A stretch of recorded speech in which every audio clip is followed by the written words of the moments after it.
पहला प्रश्न है, भारतीय किस दिन को याद करने के लिए गणतंत्र दिवस मनाते हैं? India celebrate republic in order to mark. पहला जो ऑप्शन है भारत के पहले आम चुनाव को, दूसरा ऑप्शन है भारत की स्वतंत्रता को, तीसरा ऑप्शन है संविधान के लागू होने को, और जो चौथा आपको ऑप्शन दिख रहा है संविधान का लेखन पूरा होने को। अगर हम लोग बात करें, चर्चा करें, तो भारतीय संविधान की अगर हम चर्चा करें तो भारतीय संविधान जो है वो 26 नवंबर 1949 को बनकर तैयार हुआ था। क्या हुआ था? तैयार हुआ था। तो यह कब तैयार हुआ था? तो आप बताओगे सर 26 नवंबर 1949 को बन के तैयार हुआ था। लेकिन अगर हम लोग चर्चा करें ये संविधान लागू कब हुआ, तो आप बताओगे सर 2 महीने बाद 26 जनवरी 1950 को संविधान क्या हुआ था? तो आप बताओगे सर संविधान लागू हुआ था। और कैसे लागू हुआ था? पूर्ण रूप से लागू हुआ था। जबकि 26 नवंबर 1949 को संविधान बन के तैयार हुआ। इसी दिन संविधान सभा ने इसे स्वीकार कर लिया था और इसी दिन संविधान सभा ने इसे अपना लिया था। अगर प्रश्न आपसे पूछा जाए कि संविधान को कब अपनाया गया, तो आप बताओ 26 नवंबर 1949 को। कब इसे स्वीकार किया गया? 26 नवंबर 1949 को। तैयार कब किया गया? 26 नवंबर 1949 को। आजकल के एग्जाम में पूछा जाता है संविधान आंशिक रूप से, क्या आंशिक रूप से कब लागू हुआ? तो आंशिक रूप से कब लागू हुआ तो भी आपका उत्तर क्या होगा? 26 नवंबर 1949 को आंशिक रूप से संविधान लागू हो गया था। क्योंकि संविधान के लगभग लगभग 15 जो आर्टिकल थे, कितने आर्टिकल थे? 15 आर्टिकल जो थे, वो 15 आर्टिकल आपके 26 नवंबर 1949 को लागू कर दिए गए थे, जो नागरिकता और राष्ट्रपति से संबंधित थे। लेकिन संविधान पूर्ण रूप से लागू हुआ 26 जनवरी 1950 को, और इसी दिन को याद करने के लिए हम लोग गणतंत्र दिवस मनाते हैं। तो सी ऑप्शन आपका बिल्कुल सही हो जाएगा। क्या ऑप्शन सही हो जाएगा? C option is the right option. तो आप लोग ध्यान रखिएगा, सी ऑप्शन आपका बिल्कुल सही हो जाएगा। तो भारतीय लोग गणतंत्र दिवस किस दिन को याद करने के लिए मनाते हैं? संविधान के लागू होने को। अगले प्रश्न पर आ जाते हैं और अगले प्रश्न को जरा ध्यान से देखेंगे, और यह प्रश्न है आपका लोकतंत्र से संबंधित। तो जरा ध्यान से देखने का प्रयास करिएगा। प्रश्न क्या कह रहा है? प्रश्न कह रहा है निम्नलिखित में से इस तर्क के कि लोकतांत्रिक देश में अकाल की संभावना कम होती है कौन से वैध कारण है?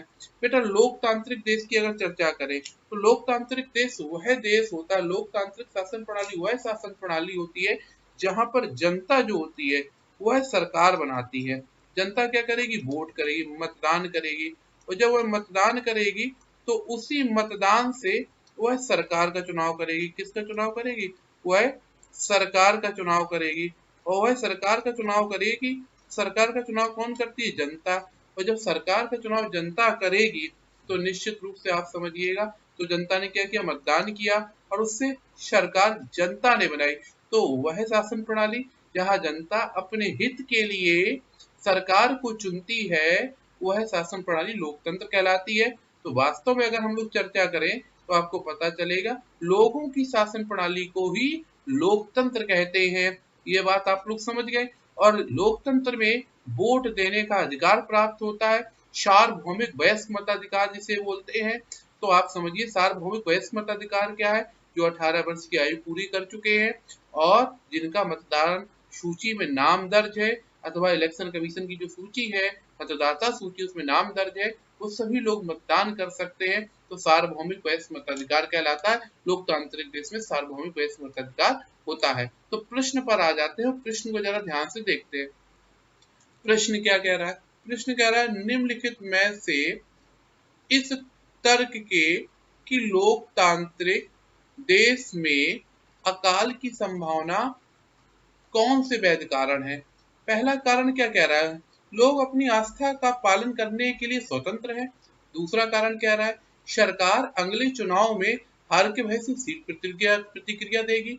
सी ऑप्शन कह रहा है विपक्ष भूख और भुखमरी की ओर ध्यान आकर्षित कर सकता है। और डी ऑप्शन कह रहा है स्वतंत्र प्रेस अकाल से हो रहे कष्टों की रिपोर्ट बना सकती है। पहला ऑप्शन आस्था दिया है। देखो लोकतांत्रिक देश का मतलब होता है लोगों का, ठीक है। और वास्तव में अगर आप देखो आस्था की बात करें तो आस्था से कोई भी लेना देना लोकतांत्रिक देश का नहीं होता है, क्योंकि लोकतांत्रिक देश में सरकार को आस्था से क्या लेना देना। वास्तव में सरकार का मतलब है कि अगर जनता परेशान होगी किसी भी रूप में तो फिर सरकार को एक्शन लेना होगा। जैसे सरकार अगले चुनाव में हार के वजह से सीट प्रतिक्रिया देगी, ये बात बिल्कुल सही है। अगर सरकार को अगली बार चुनाव जीतना है तो वह लोगों की समस्याओं के लिए प्रतिक्रिया देगी अथवा उनको ठीक करने का प्रयास करेगी, अथवा बी ऑप्शन बिल्कुल सही दिख रहा है। सी ऑप्शन, विपक्ष भूख और भुखमरी की ओर ध्यान आकर्षित कर सकता है, ये बात भी बिल्कुल सही है। विपक्ष निश्चित रूप से भूख और भुखमरी की ओर ध्यान आकर्षित करेगा, क्योंकि विपक्ष का काम होता है सरकार के खिलाफ निश्चित रूप से वो मुद्दे रखना जो वर्तमान में चल रहे हो। तो विपक्ष निश्चित रूप से इन मुद्दों को रखेगी कि वर्तमान की सरकार जनता के लिए कुछ नहीं कर रही, भुखमरी की स्थिति फिर भी कुछ नहीं कर रही है, इसलिए वह ध्यान आकर्षित करेगी संसद भवन में। तीसरा है स्वतंत्र प्रेस। लोकतांत्रिक देश में मीडिया जो होती है वो स्वतंत्र होती है और वो निश्चित रूप से लोकतंत्र का चौथा स्तंभ माना जाता है। तो अकाल से हो रहे कष्टों की रिपोर्ट मीडिया बना सकती है। तो यहाँ की देखो प्रश्नों को, तो ए ऑप्शन तो गलत था, क्योंकि आस्था से लोकतांत्रिक देश का कोई कनेक्शन नहीं है। बी बिल्कुल, क्योंकि यहाँ पर जनता की बात आ रही, सरकार निश्चित रूप से हार का भय होगा। सी ऑप्शन भी सही है, डी ऑप्शन भी सही है, तो अथवा यहाँ पर सी ऑप्शन सही हो जाएगा। बी, सी और डी बिल्कुल सही है। अगले प्रश्न पर आ जाते हैं और अगले प्रश्न को जरा ध्यान से देखते हैं।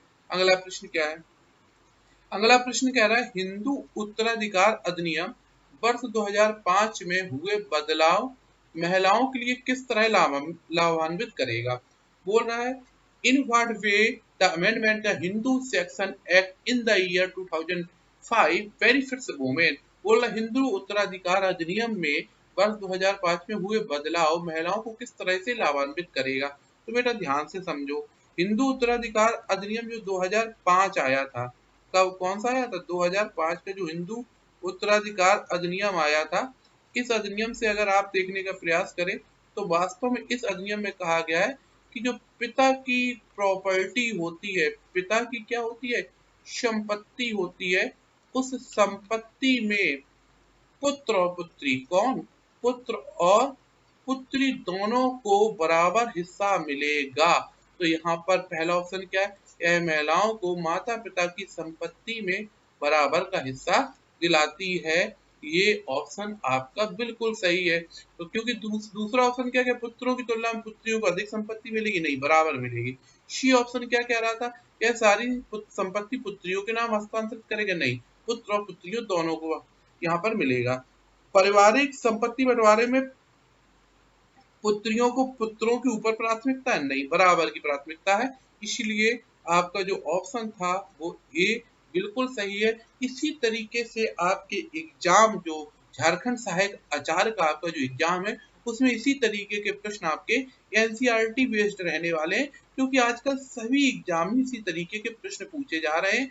जो कक्षा 6 से 8 जूनियर के जो एग्जाम्स हो रहे हैं अन्य स्टेटों में, वहां पर भी इसी तरीके के प्रश्न पूछे जा रहे हैं। टीजीटी एग्जाम्स में भी इसी तरीके के प्रश्न पूछे जा रहे हैं, तो ये आपके एग्जाम में भी इसी तरीके के प्रश्न पूछे जाएंगे, ये बिल्कुल तय है। अगला प्रश्न देखिए और ध्यान से समझिए। एक लोकतांत्रिक, प्रश्न क्या है? एक लोकतांत्रिक सरकार का आधारभूत सूचक क्या होगा। बोल रहा है कि एक लोकतांत्रिक सरकार का आधारभूत क्या है। तो हमेशा ध्यान रखो, लोकतंत्र, हमें किसकी बात कर रहा हूं? तो आप बताओगे सर लोकतंत्र की बात कर रहे हैं। तो लोकतंत्र की अगर बात करोगे तो लोकतंत्र का आधार क्या है? जनता है। और जनता क्यों आधार है? क्योंकि जनता करती है वोट। क्या करती है? जनता करती है वोट। इसलिए जनता क्या है? आधार है। किसका आधार है? लोकतंत्र का आधार क्या है? जनता, क्योंकि जनता क्या कर रही है? वोट कर रही है, इसीलिए जनता इसका आधार है। तो सार्वभौमिक वयस्क मताधिकार, वोट करने की जो आजादी है, सार्वभौमिक वयस्क मताधिकार, यही लोकतंत्र का वास्तव में आधार है, आधारभूत है। अगले प्रश्न की बात कर लेते हैं। अगला प्रश्न क्या है? लोकतंत्र का दूसरा नाम प्रजातंत्र भी है। एक प्रजातांत्रिक सरकार के लिए निम्न में से कौन सा कथन सही है? ऑप्शन ए क्या कह रहा है? सरकार के पास कानून बनाने की ताकत तो होती है पर लागू करने की नहीं। अच्छा ये बताओ, सरकार अगर कानून बनाएगी तो किस लिए बना रही? कानून लागू करे ना, इसलिए तो बना रही है। तो ये तो तुम्हें बिल्कुल गलत दिख रहा है। दूसरा ऑप्शन क्या दे रहा है? कानूनों के बिना सरकार की निर्णय लेने की शक्ति का कोई अर्थ नहीं रह जाता। बिल्कुल बात सही है। अगर सरकार के कानून नहीं होंगे तो वह निर्णय लेने की शक्ति का कोई अर्थ बिल्कुल नहीं होगा, क्योंकि कानून से ही तो सरकार चल रही है, उसी से तो शासन चल रहा है। कानून ही नहीं होंगे तो शासन कैसे चलेगा? ये सही ऑप्शन है। शी क्या कह रहा है? प्रतिनिधि लोकतंत्र में लोग प्रत्यक्ष रूप से भाग लेते हैं। ठीक है, नहीं, बिल्कुल वही नहीं। प्रतिनिधि लोकतंत्र का मतलब ये नहीं है, ठीक है, कि लोग प्रत्यक्ष रूप से भाग लेते हैं। ठीक है, ये बिल्कुल नहीं हो सकता है, क्योंकि भारत लोकतांत्रिक देश है, ये बात सही है, लेकिन भारत अप्रत्यक्ष लोकतांत्रिक देश है। यहाँ पर इसका कोई अर्थ नहीं निकलता, क्योंकि हम लोग प्रजातांत्रिक सरकार की बात कर रहे हैं, हम लोकतंत्र की बात ही नहीं कर रहे, सरकार की चर्चा कर रहे हैं। डी ऑप्शन क्या है? प्रजातांत्रिक सरकार में को वोट देने का अधिकार होता है। ये बात भी सही है, प्रजातांत्रिक सरकार जो होती है उसमें वोट देने का अधिकार होता है, सही है, लेकिन सबसे अच्छा ऑप्शन आपका कौन सा सही है? बी ऑप्शन सही है, क्योंकि कानून के बिना सरकार कोई निर्णय नहीं ले सकती है। अगले प्रश्नों पर आ जाते हैं। अगला प्रश्न आपका क्या होने वाला है, जरा ध्यान से देखिए। भारत में सरकार 3 स्तरों पर काम करती है। इस सिद्धांत को इस सिद्धांत को संविधान की भाषा में क्या कहते हैं? देखो, भारत की अगर हम लोग चर्चा करें तो भारत में आप लोग देखेंगे, भारत में जो सरकार के स्तर है वो वास्तव में कितने स्तर हैं? तो आप बताओगे सर भारत में सरकार के जो स्तर है वो 3 स्तर हैं, अथवा भारत में सरकार के 3 स्तर होते हैं। पहले स्तर की चर्चा करेंगे तो पहले स्तर पे आ जाएगी केंद्र सरकार। पहले स्तर पे क्या आ जाएगा? केंद्र सरकार। अगर हम दूसरे स्तर की बात करेंगे, दूसरे स्तर पे आ जाएगी राज्य सरकार। क्या आ जाएगी? राज्य सरकार दूसरे स्तर पर। तीसरे स्तर पर अगर चर्चा करें तो आ जाएगी स्थानीय सरकार। क्या आ जाएगी? स्थानीय सरकार। और जो स्थानीय सरकार लोकल गवर्नमेंट भी कहते हैं, यही पंचायती राज है। तो 3 स्तर की जब भी कभी स्तर पूछते हैं आपके एग्जाम में कि भारत में सरकार 3 स्तर पे काम करती है, तो यह संघवाद का अर्थ है। संघवाद की परिभाषा में ही सरकार के 3 रूप दिए हैं। ठीक है, कई स्तरों पे काम करना संघवाद से लिया गया। अथवा जब भी प्रश्न पूछा जाए कि सरकार किस स्तर, कितने स्तर हैं या किस स्तर पे काम करती है, भारत की सरकार 3 प्रकार की है, ये सब कुछ संघवाद। आपको उत्तर आंख बंद करके कर देना कि संघवाद सही होगा। ठीक है, अगले प्रश्न पर आ जाते हैं। अगला प्रश्न क्या है? यह है, और बीच में खाली स्थान दिया है, का निर्णय होता है जो एक लोकतांत्रिक सरकार बना। अच्छा, कौन लोकतांत्रिक सरकार बनाता है? हमने बोला लोकतांत्रिक सरकार जनता बनाती है। तो यहाँ पर ऑप्शन क्या दिया? भारत के लोग। तो यहाँ सीधे सीधे उत्तर मिल रहा है। जब भी लोकतंत्र की बात कर लो तो लोकतंत्र का अर्थ जनता से आता है, क्योंकि जनता करेगी मतदान। और मतदान को क्या बोला जाता है भारत में? सार्वभौमिक वयस्क मताधिकार। तो अब मतदान कौन करेगा? भारत के लोग, यही तो जनता है। इसलिए सीधे सीधे यह क्या हो जाएगा? यह भारत के लोगों का निर्णय होता है जो एक लोकतांत्रिक सरकार बनाता है और इसके कामकाज के बारे में निर्णय लेता है। अगले प्रश्न को देख लेते हैं। यह एक संगठन या अभिकरण है जिसके द्वारा कोई राजनीतिक इकाई अपने प्राधिकरण का प्रयोग करती है और नागरिकों के कार्यों पर नियंत्रण रखती है। तो बताइए जरा कि इस प्रश्न का उत्तर क्या होगा? एक संगठन या अभिकरण है जिसके द्वारा कोई राजनीतिक इकाई यानी कोई राजनीतिक पार्टी किसके द्वारा, ठीक है, अपने प्राधिकरण का प्रयोग करती है और नागरिकों के, तो ये सरकार, राजनीतिक पार्टी सरकार बनाएगी और सरकार क्या करेगी? अपने नागरिकों के कार्यों पर नियंत्रण रखेगी। ठीक है, तो सरकार का एक संगठन है, अभिकरण है, और यह एक राजनीतिक इकाई है जो अपने प्राधिकरण का प्रयोग करके नागरिकों के कार्यों पर हित रखती है और देश की शासन व्यवस्था को चलाने का कार्य करती है। तो प्रश्न नंबर 8 का आपका सी उत्तर हो जाएगा। अगले प्रश्न की बात कर लेते हैं। अगला प्रश्न जरा ध्यान से देखिएगा, ये अभी हाल ही में एग्जाम्स में कई बार पूछा जा चुका है। नए कृषि बिलों के खिलाफ किसानों के संघर्ष, किसानों के संघर्ष, ठीक है, नए कृषि बिलों के खिलाफ किसानों के संघर्ष की बात करें कि सरकार के ने 2021 में वापस ले लिया। क्या प्रश्न पूछ रहा है? नए कृषि बिलों के खिलाफ किसानों के संघर्ष जैसे केंद्र सरकार ने 2021 में वापस ले लिया था के संदर्भ में निम्न कथनों पर विचार करो। तो पहला ऑप्शन आपका, पहला कथन क्या कह रहा है? लोकतांत्रिक, क्या कह रहा है? लोकतांत्रिक सरकार संरचना में लोग विरोध प्रदर्शन करते हैं और अपनी असहमति जताते हैं। तो ये लोकतंत्र में सरकार कौन बना रहा है? लोकतंत्र में सरकार जनता बनाती है। और जनता किस लिए बनाती है? अपने हित के लिए बनाती है। जब अपने हित के लिए जनता सरकार बनाएगी तो निश्चित रूप से वह क्या सोचेगी, सरकार हमारे हित के लिए काम करे। और जब सरकार हमारे हित के लिए काम नहीं करेगी तो लोग अपनी असहमति जता सकते, दिखा सकते, ये सही है। दूसरा कथन क्या कह रहा है, सरकार को अपना निर्णय बदलना पड़ा क्योंकि आम जनता के हित के प्रति जिम्मेदार है। बिल्कुल बात सही है, कृषि बिलों पर सरकार को अपना निर्णय बदलना पड़ा था और उसे वापस ले लिया था।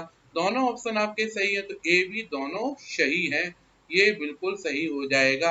अगले प्रश्न पर आ जाते हैं और अगले प्रश्न को जरा ध्यान से देखते हैं। पढ़िए भैया, अगला प्रश्न क्या कह रहा है, निम्नलिखित कथनों ए और बी को पढ़िए और उपयुक्त विकल्प को चुनिए। कथन ए क्या कह रहा है, राज्य और सरकार का अंतर बदल नहीं किया जा सकता। ठीक है, बिल्कुल सही बात है। राज्य क्या है, वास्तव में एक राज्य वास्तव में क्या है, वास्तव में अगर देखने का प्रयास करें एक राजनीतिक संस्था है। ठीक है, सरकार क्या है, सरकार कानूनों के प्रबंध को लागू करने वाली के लिए, कानून को लागू करने के लिए उत्तरदायी है। तो भैया कथन ए बिल्कुल सही है क्योंकि राज्य और सरकार का अंतर बदल नहीं किया जा। कथन बी कह रहा सरकार कानूनों के प्रबंध में उनके लागू करने के लिए उत्तरदायी है, जबकि राज्य एक ऐसी राजनीतिक संस्था है जो उन संप्रभुता संपन्न राज्यों का प्रतिनिधित्व करता है जिनको एक निश्चित रूप से अधिकार कर रखा है। दोनों ही ऑप्शन सही है, तो यहाँ पर सही हो जाएगा ए, सॉरी बी ऑप्शन सही हो जाए, ए और बी दोनों सही हैं। ये बिल्कुल सॉरी, यहाँ पर दोनों सही है तो यहाँ पर ए ऑप्शन होगा, क्या होगा, ए ऑप्शन होगा। अगले प्रश्न को देख लेते हैं और अगले प्रश्न को जरा ध्यान से देखेंगे। यहाँ पर ध्यान से देखिए, बड़ा प्रश्न है, इतने कठिन लैंग्वेज लगेगी लेकिन आपको ध्यान से पढ़ना है। शक्तियों के बंटवारे का प्रावधान सरकार के 3 अंगों कार्यपालिका, विधायक और न्यायपालिका के बीच समन्वय सुनिश्चित करने का प्रयास को दर्शाता है। प्रत्येक अंग सरकार के दूसरे अंगों पर अंकुश लगाता है। तो ये शक्तियों का बंटवारा किया गया है। भारत में विधायिका है, ठीक है, विधायक भारत में क्या है, विधायिका है, भारत में विधायिका के साथ साथ कार्यपालिका है, क्या है, कार्यपालिका है, और क्या है भारत में कार्यपालिका के साथ, तो आप बताओगे सर कार्यपालिका के साथ साथ भारत में और क्या है, न्यायपालिका है, न्यायपालिका। तो भारत में ये कार्यपालिका, न्यायपालिका, विधायिका तीनों अलग अलग है, एक दूसरे पर अंकुश रखते हैं। बिल्कुल ए ऑप्शन सही। बी ऑप्शन क्या, तीनों अपने अपने परिभाषित इनका एक निश्चित क्षेत्र, संविधान में इनका क्षेत्र दिया है, उसके अनुरूप ही कार्य करते हैं, सही ऑप्शन है। यह प्रावधान भारतीय नागरिकों के लिए आजादी की रक्षा करता है, ठीक है। और बी क्या है, प्रावधान केंद्र और राज्य सरकारों के बीच सुगम लेन देन को बनाता है। तो यहाँ पर इस प्रश्न को जरा ध्यान से पढ़, ए ऑप्शन बिल्कुल सही था, बी ऑप्शन आपका सही है, तो यहाँ पर सही हो जाएगा सी ऑप्शन, ए और बी बिल्कुल सही है।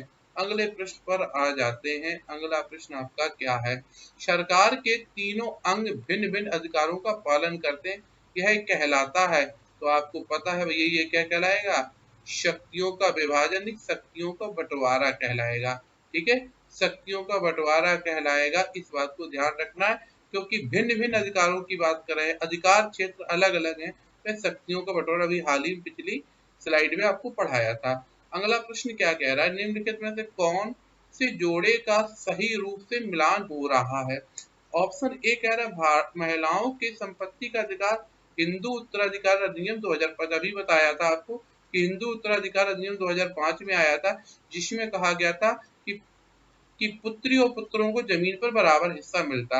लड़कियां शर्मीली होती है, ये भी बिल्कुल सही है, लड़कियों के प्रति हम ये मानते हैं लड़कियां शर्मीली है, ये हमारी लैंगिक रूढ़िबद्ध धारणा है। सहभागी प्रणाली पंचायती व्यवस्था, इसमें सभी लोग भाग लेते हैं, ये भी बिल्कुल सही है। सहभागी जो प्रणाली है वो पंचायती राज व्यवस्था, अथवा ए बी सी तीनों आपके ऑप्शन सही है, अथवा यहाँ पर ऑप्शन सही हो जाएगा, ए सही हो जाएगा। अगले प्रश्न को जरा ध्यान से देखिए, घरेलू हिंसा से महिलाओं के संरक्षण वाला अधिनियम कब पारित, भैया जब हिंदू उत्तराधिकार अधिनियम आया 2005 में, उसी समय आता है घरेलू हिंसा महिलाओं के संरक्षण वाला अधिनियम 2005 में। अगले प्रश्न को देखो, नेपाल में 2008 में किस तरह का परिवर्तन आया। बेटा नेपाल पहले था राजतंत्र, नेपाल पहले क्या था, राजतंत्र था। यह राजतंत्र किसकी ओर गया, तो आप बताओगे सर ये राजतंत्र से लोकतंत्र की तरफ गया। पहले यहाँ पे राजाओं का शासन था, अब यहाँ चुनाव होते जनता द्वारा, तो ये ऑप्शन बिल्कुल सही हो जाएगा। अगले प्रश्न को जरा ध्यान से देखिए, अगला प्रश्न क्या कह रहा है, अगले प्रश्न को पढ़िए। निम्नलिखित में से कौन सा कथन भारत में लोकतंत्र के बारे में सही नहीं है? भारत एक प्रतिनिधि लोकतंत्र है। बी ऑप्शन है, ब्रिटिश राज्य के काल में कुछ भारतीयों को मताधिकार प्राप्त है। तो भारत एक प्रतिनिधि लोकतंत्र है, मतलब प्रतिनिधि का मतलब यहाँ जनता द्वारा लोगों को चुना जाता है, सही बात है। और ब्रिटिश काल में भारत में कुछ लोगों को ही मताधिकार प्राप्त था, हाँ बिल्कुल, जो पढ़े लिखे होते थे, जिसे आप लोग शिक्षित कहते हो, उनको मताधिकार का अधिकार प्राप्त था। और साथ साथ में किसी जमींदार जो अमीर व्यक्ति होते थे उनको वोट देने का अधिकार था। सही ऑप्शन है, बी भी सही है, ए भी सही है। पर तीसरा है, प्रथम आम चुनाव में सार्वभौमिक वयस्क मताधिकार। यह प्रथम आम चुनाव 1951 और 52 में हुए, और इस 51-52 में क्या किया गया था, वास्तव में सार्वभौमिक वयस्क मताधिकार का प्रयोग किया गया था। सार्वभौमिक वयस्क मताधिकार का प्रयोग किया गया, तो ये भी सही है। लेकिन सरकार के निर्णय लेने में लोगों की प्रत्यक्ष भागीदारी होती है, ये गलत है। लोग प्रत्यक्ष रूप से भाग नहीं लेते हैं, क्योंकि अगर लोग, जैसे मान लो सरकार हमने बना दी नरेंद्र मोदी की, तो क्या हम लोगों की बात सुनते हैं? क्या हम लोग निर्णय लेने में भागीदारी लेते हैं? नहीं। हमसे पूछ के न तो नोटबंदी की, न जीएसटी लागू किया, तो यहाँ पर ये ऑप्शन गलत हो जाएगा। ठीक है, तो यहाँ पर ऑप्शन कौन सा सही नहीं है, तो यही ऑप्शन आपका सही नहीं था, D option is the right option. चलिए अगले प्रश्न पर आ जाते हैं। अगला प्रश्न और भी कठिन है, चीजों को बहुत अच्छे से पढ़ना है। पूछ रहा है, मूल्यांकन संबंधी निम्नलिखित पृष्ठ पर विचार कीजिए। एक लोकतांत्रिक देश को संविधान की जरूरत क्यों है? कह रहे हैं लोकतांत्रिक देश में संविधान की जरूरत क्यों होती है? निम्नलिखित में से कौन सा उत्तर दर्शाता है? विद्यार्थी ने प्रश्न को समझा नहीं है। तो सुनिए, संविधान हमें एक नियमावली देता है, इसके आधार पर एक देश शासन करता है। ये जो बात दी है, ये बात जो दी है, ये वास्तव में संविधान का ही अर्थ है। संविधान एक नियमावली है और जिससे एक देश का शासन चलाया जाता है। तो यहाँ पर लोकतंत्र की तो व्याख्या यहाँ देखने को मिल नहीं रही है, तो ये तो बिल्कुल गलत है। ठीक है, अगला जो आपका ऑप्शन ए था, संविधान यह सुनिश्चित करता है कि कोई प्रबल समूह आसक्त लोगों पर शक्ति का प्रयोग न करे। बिल्कुल सही है, लोकतांत्रिक देश यह सुनिश्चित करता है कि लोग समान हैं। सी ऑप्शन क्या है, संविधान में नियम समाविष्ट वे सुनिश्चित करते हैं कि अल्पसंख्यक उस किसी भी चीज से वर्जित ना हो जो बहुसंख्यकों को नित्य उपलब्ध हो। बिल्कुल सही है। डी ऑप्शन है, संविधान उन नियमों को पेश करता है जो हमारे राजनीतिक नेताओं द्वारा सत्ता में दुरुपयोग से रक्षा करते हैं। तो यहाँ पर केवल बी ऑप्शन ऐसा है जिसमें संविधान की व्याख्या है, बाकी ए, सी और डी में लोकतंत्र की व्याख्या है, अथवा प्रश्न को समझा नहीं, क्योंकि लोकतांत्रिक जिसमें संविधान की जरूरत क्यों है, तो यहाँ पर उस प्रश्न को समझा नहीं, तो यहाँ पर ऑप्शन बी सही हो जाएगा। अगले प्रश्न पर आ जाते हैं। अगला प्रश्न क्या है, एक दृढ़ का विकास करने के लिए सतर्क, ठीक है, अगर लोकतांत्रिक देश है तो सतर्क जनता चाहिए, क्योंकि लोकतंत्र में जनता ही सरकार बनाती है, तो सतर्क जनता होगी लोकतांत्रिक देश में, तो वहां पर देश अच्छा रहेगा, खुशहाल रहेगा। बी ऑप्शन सही हो जाएगा। अगले प्रश्न को देख लेते हैं। अगला प्रश्न क्या कहता है, लोकतंत्र में एक निश्चित समय अंतराल के पश्चात ही चुनाव क्यों होते हैं? क्योंकि सरकार का उत्तरदायित्व सुनिश्चित करना पड़ता है, दलों को समान राजनीतिक भागीदारी, दोनों ऑप्शन सही है। राजनीतिक वाद विवाद और जनसंवाद होता है, बिल्कुल सही। यह प्रथागत है? नहीं, ऐसा कुछ नहीं है, संविधान में है। सी, बी और ए ऑप्शन सही हो जाएगा, ए बी सी आपका ए ऑप्शन सही हो जाएगा। तो यहाँ तक हमारे प्रश्न थे। अब हम लोग अगली क्लास में मिलने वाले हैं और अगली क्लासों में चीजों को पढ़ेंगे। तो आज की क्लास बहुत महत्वपूर्ण थी, एनसीईआरटी से संबंधित प्रश्नों को लेकर आया था। सभी लोगों को अगर वीडियो पसंद आए तो शेयर बिल्कुल करिएगा, हमारे चैनल को सब्सक्राइब भी करिएगा।